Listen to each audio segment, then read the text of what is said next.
BGP route advertisements.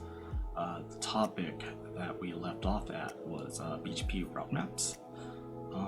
So yeah, let's get started.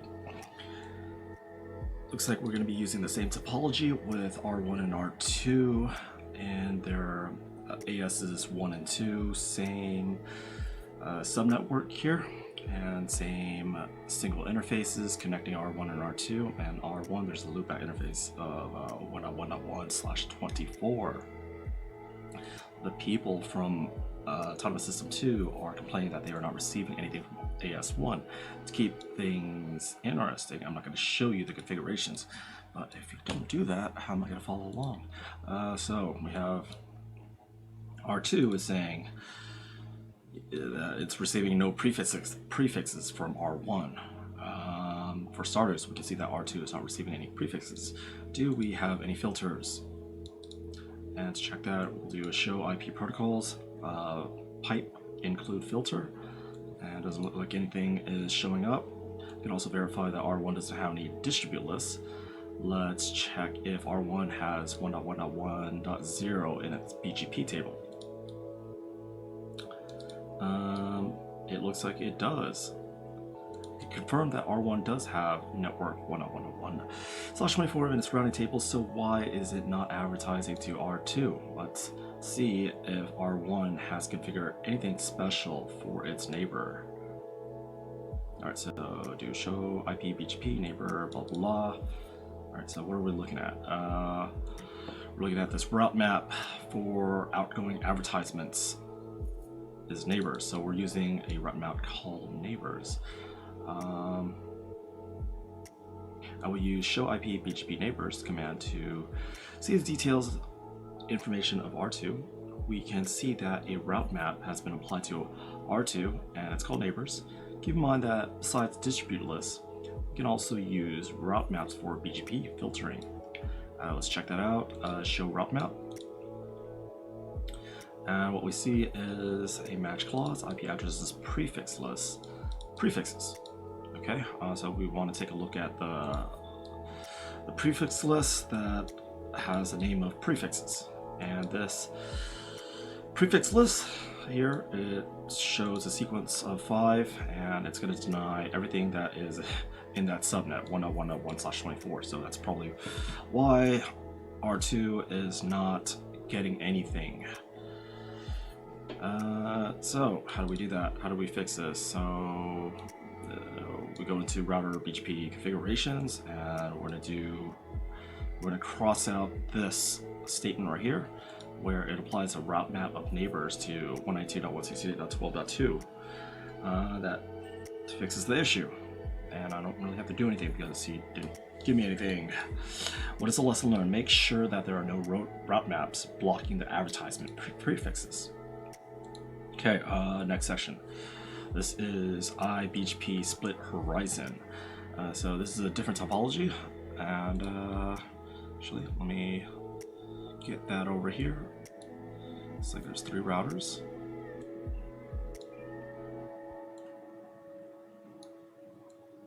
Wait, does this still offer snapping?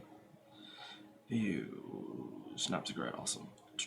There we go, awesome. Sweet.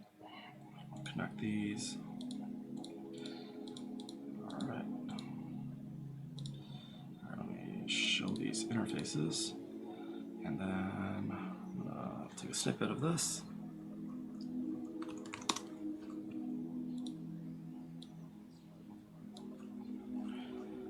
Save that as number 14.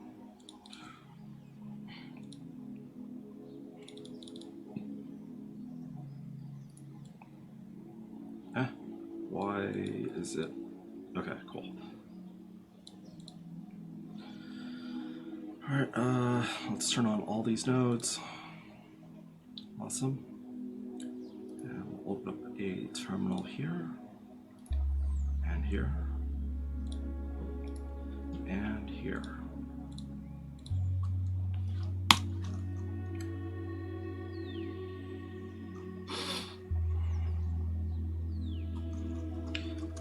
First thing we're going to do is we're going to configure some interfaces. So interface FA00 IP address of 192.168.12.1/24 subnet mask, and no shut. Interface loopback 0, IP address 1.1.1.0 subnet mask /24. Wait, oh sorry. Yeah, you can't use the network address, so there we go.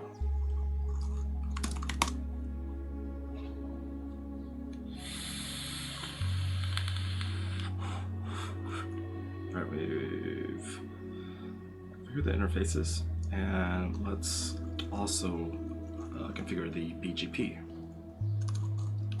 BGP, or router, BGP, autonomous system 1. We have a neighbor of 192.168. Wait a second. Maybe it only wants me to have one neighbor instead of both R2 and R3. So it looks like in his configurations he has only one neighbor, so that's this one, R2. Okay, 12.2 remote AS 1. Alright, and looks like he also wants us to advertise 1.0 mask 255.255.255.0. Alright, I think that's all the configurations I need for R1. For R2, configure some interfaces. Interface FA00, IP address 192.168.12.2/24 subnet mask. Enable it, and we also have another interface that's connecting to R3 or R5. So let's configure that interface. FA0/1, IP address 192.168.23.3. Oh, sorry, that's 2. And /24 subnet mask, no shut. Let's configure its BGP, autonomous system number 1. And what neighbors does it have? What does he want? He wants us to connect to both R1 and R2. So we're going to do that. 68.12.1 with remote, autonomous system number 1, neighbor 192.168.23.3 with remote AS1. And that's it for R2 or R4. And right now, let's move on to R5.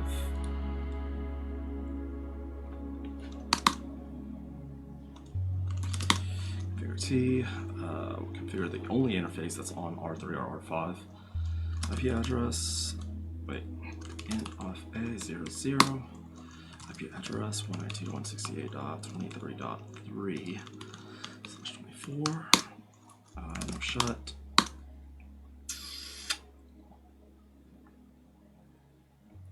Alright, router, BGP, autonomous system number 1, since it's iBGP. And do a neighbor statement of 192.168.23.2, and this is going to be remote AS1,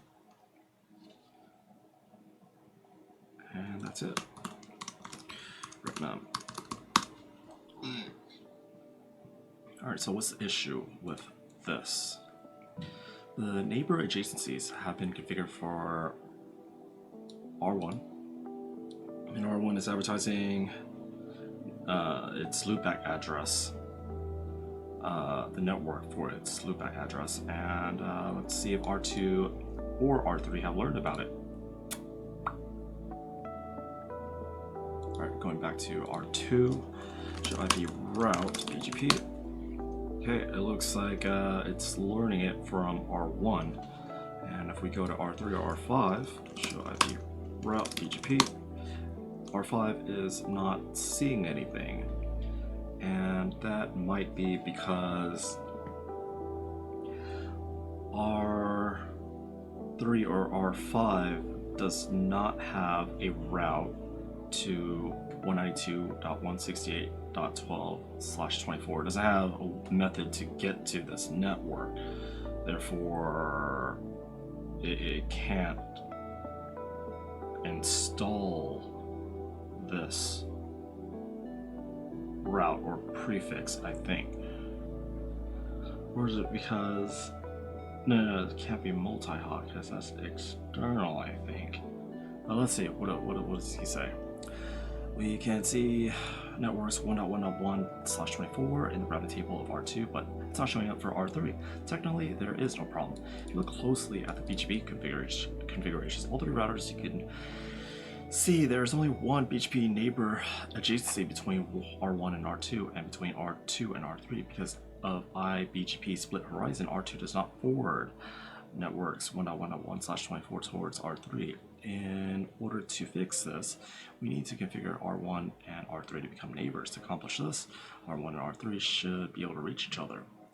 I'll keep it simple and use a static route for this. Okay, so he configures a static route. If I'm going to configure BGP neighbor adjacencies between R1 and R2, I'll need to make sure that they can reach each other. I can use a static route or an IGP. To keep things easy, I'll use static routes this time. Now let's configure IBGP between R1 and R3. Alright, so yeah, pretty straightforward. Let's take a look at R3. Okay, yeah, it reaches. Lesson learned, IBGP neighbor adjacencies have to be full mesh. Another solution would be by using a route reflector or confederation, which we have not learned yet. Since this is pretty straightforward, I'm not gonna try to finish this in the lab. I'm just gonna move on to the next lesson. Alright, let's see. Alright, BGP next hop. Alright.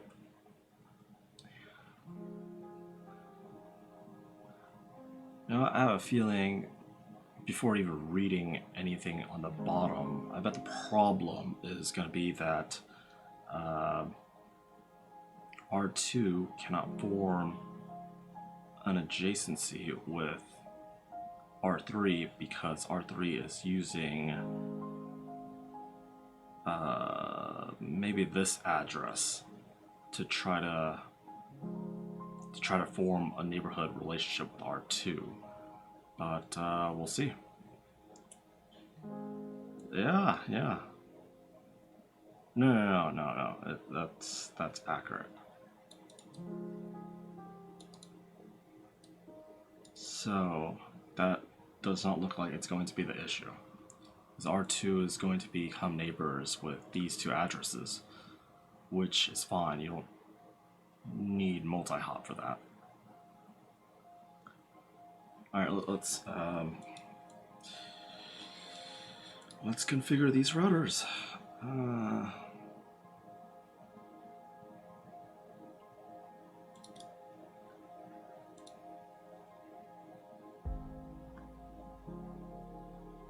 Let's stop everything. I don't think I need. Let's take this one out. I don't really need these dudes anymore. Yeah. Let's take these two, move them up here. Let's erase this image. Let's do another snippet.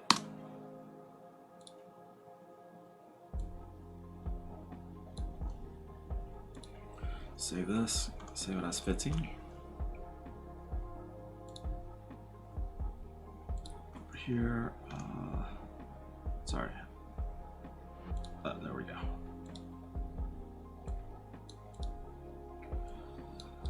Move these over here, drop another node in there for AS2.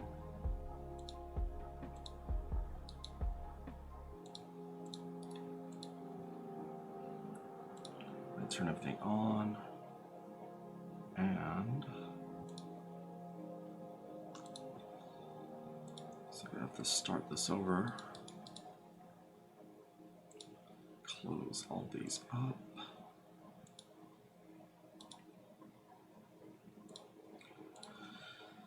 All right, let's see.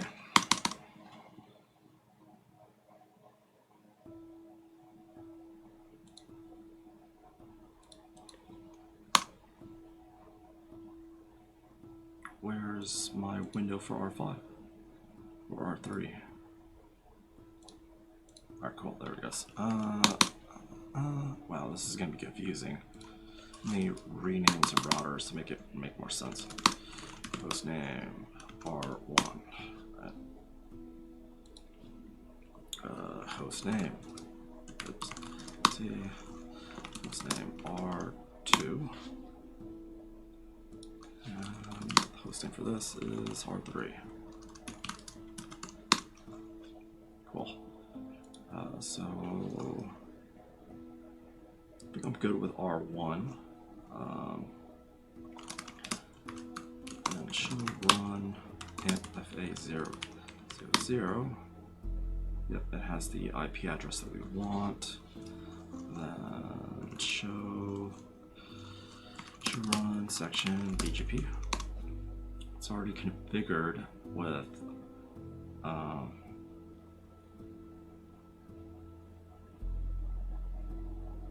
with the right configurations, minus that network line, but I think that's fine. Alright, so let's go to R2. Show run section BGP. Alright, so yeah, I think it's good. This is what we want. Yeah, it's even showing it on the page, so we should be alright here. Show run interface FA00. Looks good here. And looks good there. So go to R3 and configure everything. Interface FA00, IP address of 192.168.23.3. Oops. So that's /24. No shut. Oh, and loopback interface. Hello 0. IP address 3.33/24. Then router BGP 2. Alright, what does R3 have? So it has 192.168.23.2 for router 2 with remote AS1. Once advertised out 3.3.3.0 mass 255.255.255.0.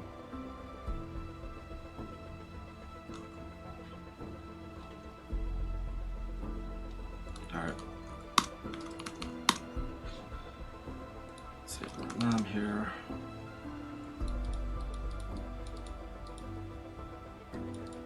Ooh, we got a notification. What does this mean? What does this? Oh, that's probably because it's expecting this neighbor to be an autonomous system 1, as we see here, but it's actually an autonomous system number 2. So let's fix that. Router BGP 1 neighbor 192.168.23.3 remote. I wonder if this will just replace it, and I don't need to erase that line. Can I do that? Do show run section BGP. Did it overwrite it? Yes, it did. Awesome. Show IP BGP summary. Sweet. And now it's up. It was active, but now it's up. Sweet. Let's go over here. Show IP route BGP. Looks like it's receiving the 1/24 subnetwork, but not the 3.3.3/24. So, what is wrong? What is wrong?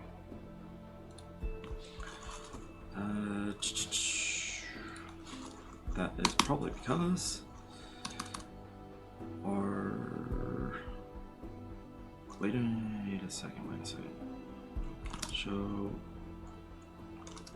IP route BGP. Yeah, no, it's there. It's on R2, but it's not going to be on R1. Because R1 does not have a path to the 3.3.3.0/24 network. So show IP route 3.3.3.0 not in the table. Show IP route BGP. Nothing's there. Okay.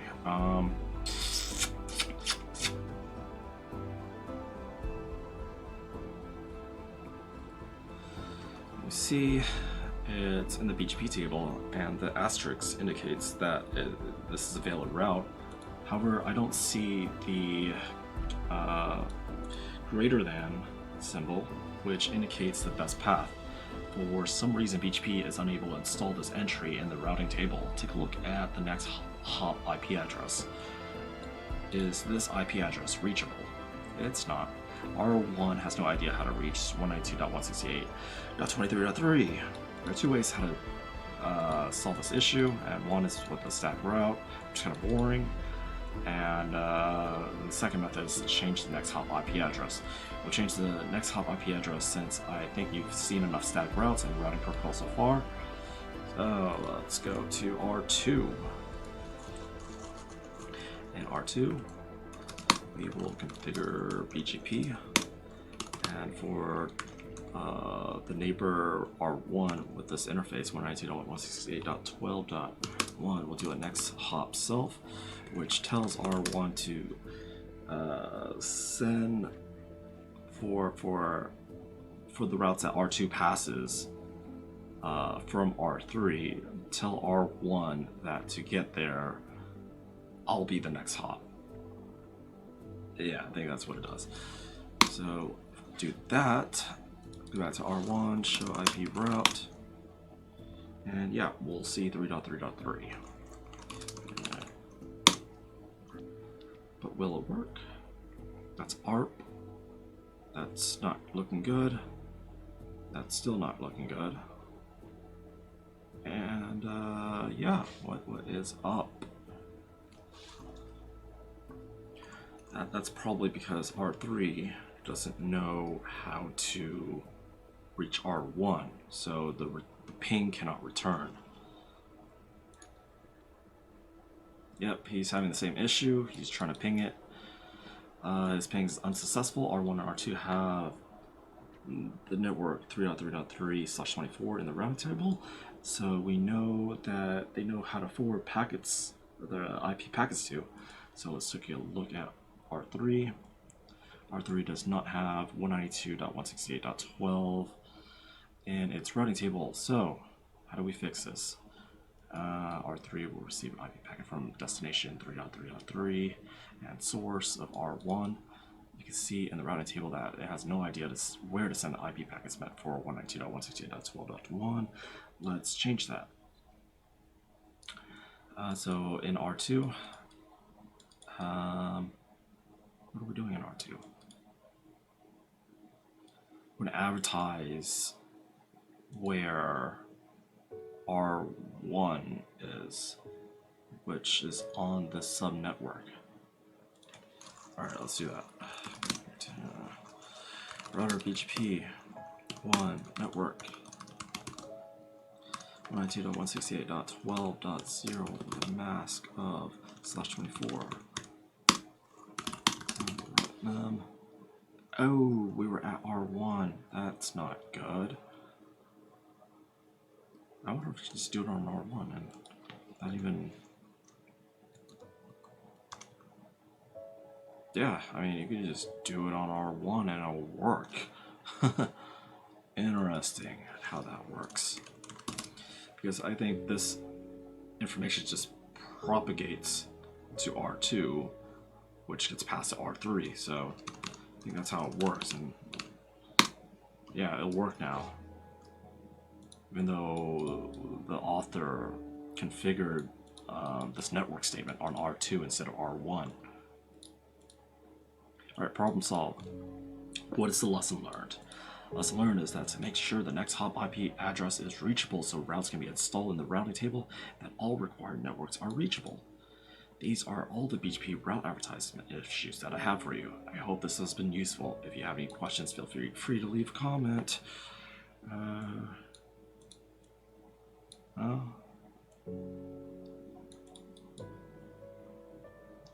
I don't really care for any of this. Cool. I think I will end this session and I'll start up another one for BGP attributes and path selection. Thanks for watching.